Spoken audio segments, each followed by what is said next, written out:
Maka saudara kalau sudah lihat di dalam pergumulan Kierkegaard, dia menawarkan 3 stages, 3 tahapan di dalam human consciousness, kata Kierkegaard. Dan orang Kristen, kata Kierkegaard, harus bertumbuh melalui dan mengatasi 3 tahapan ini supaya memiliki hubungan dengan ilahi, dengan Allah itu dengan benar. Yang pertama adalah kesadaran yang disebut estetik. Nah, estetik menurut Kierkegaard tidak berarti langsung seperti estetika sekarang, tapi dalam pengertian to live only on the surface of things. Jadi kita harus setiap manusia melalui. Manusia melalui itu selalu kita mulai bertemu, bercakap-cakap itu dari hal-hal yang di luar, hal-hal yang surface, hal-hal yang di kulit, ya, hal-hal yang nampak. Ya, setiap kita, kata Kierkegaard, melalui seperti itu. Tapi sebagai orang Kristen kita harus bisa mengatasi itu.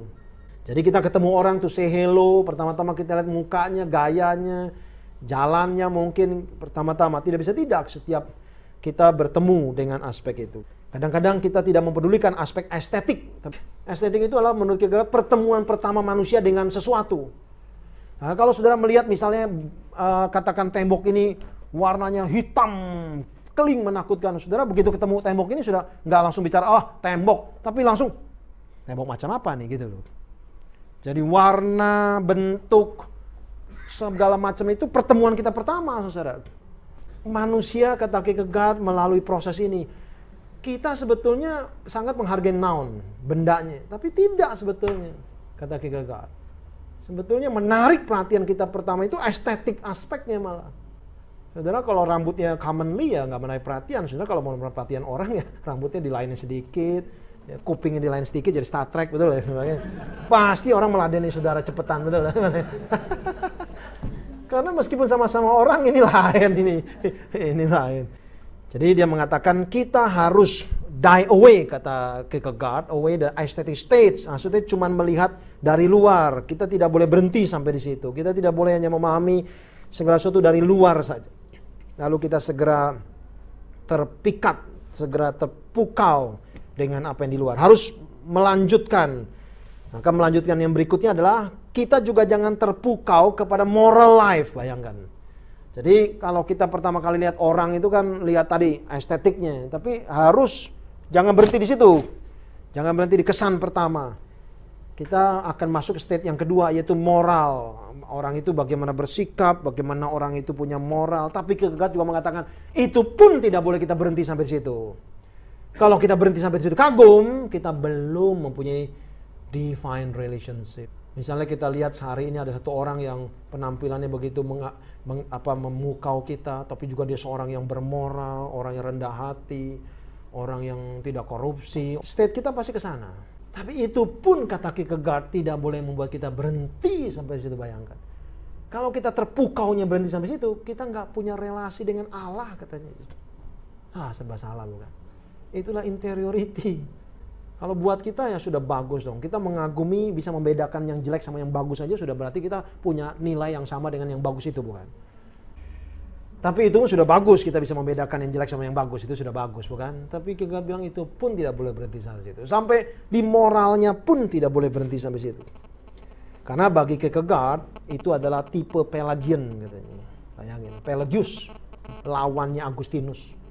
Sahabatnya Arminius. Nah kira-kira begitu saudara. Itu Pelagius. Sejaman Agustinus Pelagius. It is a Pelagian type, kata Kierkegaard, of righteousness that is zealous for good works yet uses the tools and techniques. So beloved of technological society. Self-achieving. Jadi kadang orang bermoral itu dia juga menikmati karena itu adalah self-achievement dia. Dan itu menjadi tools, teknik. Dia menggunakan itu untuk mempunyai penampilan moral yang baik. Kierkegaard mengatakan itu pun tidak boleh membuat kita terpukau. Berhenti sampai di situ.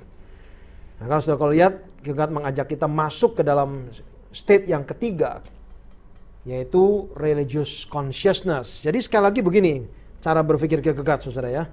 Ada 3 state yang manusia harus lalui. Estetik, kekaguman, wah dia cantik, dia bagus, dia kaya, dia rapi, dia bersih. Kita pasti lewatin ini. Tapi itu pun tidak boleh berhenti katanya. Lalu kagum yang kedua, kita kagum hanya yang bermoral. Orang itu baik sekali, sopan sekali, moral sekali, sederhana sekali, semua. Itu pun katakan nggak boleh berhenti sampai situ. Harus masuk ke dalam religious consciousness. Tapi itu pun kata Kierkegaard harus melalui lagi. Coba bayangin. Memang sukar kalau menurut tuntutan Kierkegaard model seperti ini, bukan? Ya toh? Karena akan masuk. Karena kita sudah sampai di sini saja, kita rasa sudah bagus bedakan. Yang tadi yang bad sama yang ugly sama yang beauty ya sudah bersyukur betul lah kalau bisa bedakan ini, bukan? Tapi ini pun tidak bisa. Bicara mengenai righteousness sama yang tidak righteous yang udah luar biasa lebih bagus. Itu pun tidak boleh berhenti sampai situ. Lalu berhentinya di mana, saudara? Mari kita lihat di dalam pikiran kita. Masuk ke dalam yang disebut religious consciousness. Di dalam religious consciousness, Kierkegaard mengatakan, dying away to religious life means being rejected and hidden indeed. Tahapan kita sampai ke religious consciousness sudah lebih hebat lagi dari moral.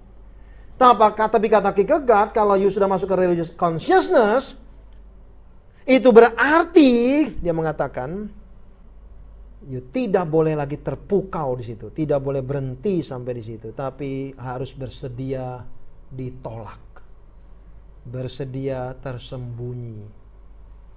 Mungkin ya Kierkegaard, saya kalau tafsirkan dia teringat perkataan Yohanes Pembaptis tuh. Dia suka juga figur itu.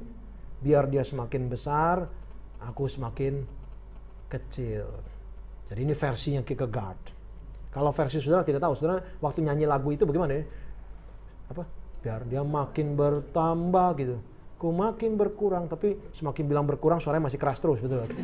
Jadi memang kita juga bingung antara kurang sama keras, kurang sama lebih. Maknanya sudah kita nggak jelas. Ya nggak rela, betul. Jadi nggak jelas.